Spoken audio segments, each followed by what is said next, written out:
Assalamualaikum warahmatullahi wabarakatuh. Tabi pun. Apa kabar nih siswaku seunyi ini?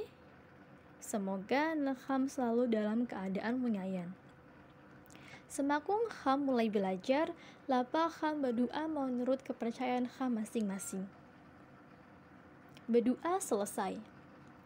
Sebelum kita melanjutkan pembelajaran, Ibu minta kalian untuk mempersiapkan alat tulisnya untuk mencatat materi yang terdapat di dalam video ini. Hari ini kalian akan mempelajari tentang teks biografi. Sudah ada yang pernah membaca teks biografi sebelumnya? Pasti sudah ada yang pernah ya. Pengertian teks biografi. Teks biografi merupakan sebuah teks yang bertujuan untuk menceritakan kisah seseorang. Biasanya orangnya berpengaruh atau fenomenal di tengah masyarakat. Contohnya seperti pahlawan. Teks biografi bertujuan untuk mengedukasi masyarakat terkait berbagai sisi dari sebuah tokoh. Struktur teks biografi. Ada 3 struktur teks biografi. Yang pertama orientasi, yaitu pengenalan dari sebuah tokoh. Di dalam orientasi ini biasanya termuat nama tokoh, tempat tanggal lahir tokoh, dan informasi-informasi lain yang bersifat umum. Orientasi ini pula biasanya terdapat di awal paragraf dari sebuah teks biografi. Yang kedua, peristiwa atau masalah atau bagian isi. Bagian isi ini biasanya dimulai dari masa kecil seorang tokoh dan perkembangannya hingga dewasa, suka duka yang dialami tokoh, dan bagaimana seorang tokoh dapat menjadi seperti sekarang ini. Biasanya bagian isi terdapat di paragraf kedua, ketiga, dan seterusnya. Yang ketiga, reorientasi atau kesimpulan terkait suatu tokoh yang bersifat netral.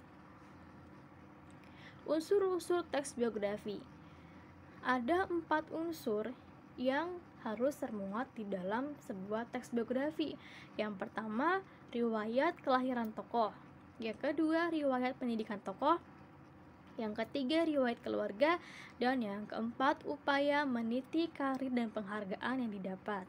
Nah, jadi 4 hal ini setidaknya harus terdapat di dalam sebuah teks biografi agar menggambarkan riwayat hidup dari seorang tokoh secara detail. Selanjutnya, jenis-jenis biografi berdasarkan isi. Ada 2 macam. Yang pertama, riwayat hidup.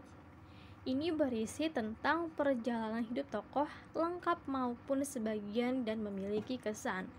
Yang kedua, riwayat karir. Isinya tentang cara mencapai puncak karir dari awal sampai akhir. Jadi kita bisa memilih dari kedua jenis teks biografi ini. Kita mau fokusnya kemana? Kita mau fokus ke riwayat hidup saja atau ke riwayat karir saja. Kemudian unsur kebahasaan dari sebuah teks biografi. Itu yang pertama ada kata hubung.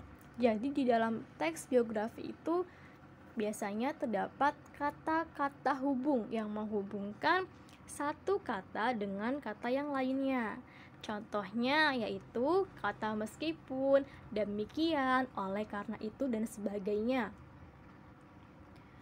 Yang kedua ada rujukan kata. Rujukan kata ialah kata yang merujuk pada sesuatu yang sudah disebutkan sebelumnya. Contoh katanya yaitu ini, itu, di sini, dan di situ. Yang ketiga, penanda waktu, tempat, dan acara. Penanda tempat menunjukkan tempat. Contohnya seperti di dalam, di luar, di atas, dan sebagainya.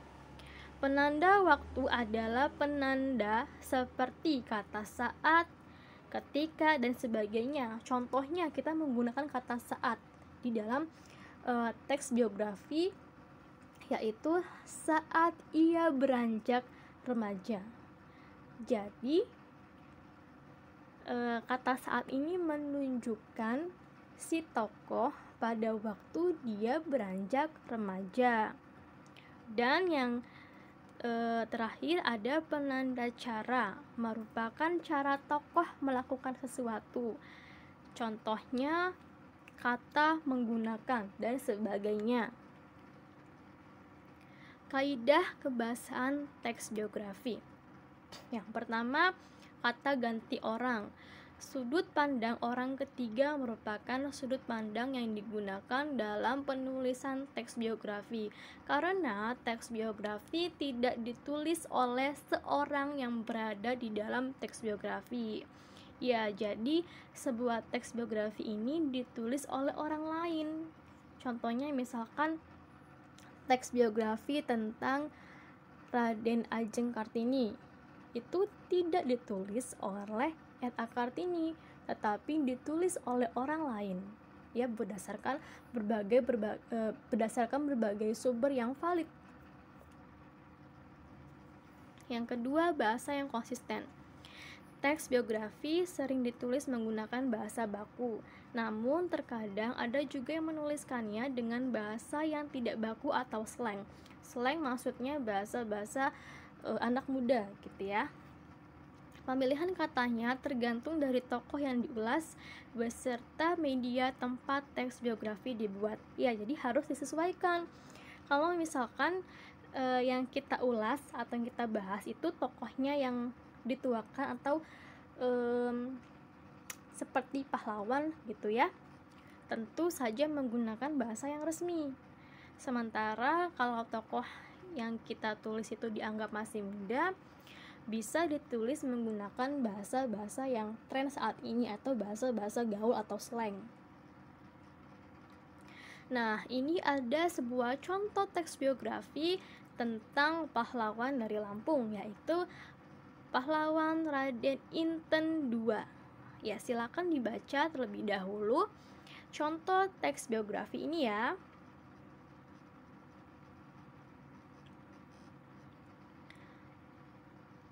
Oke, cukup sampai di sini materi kita hari ini.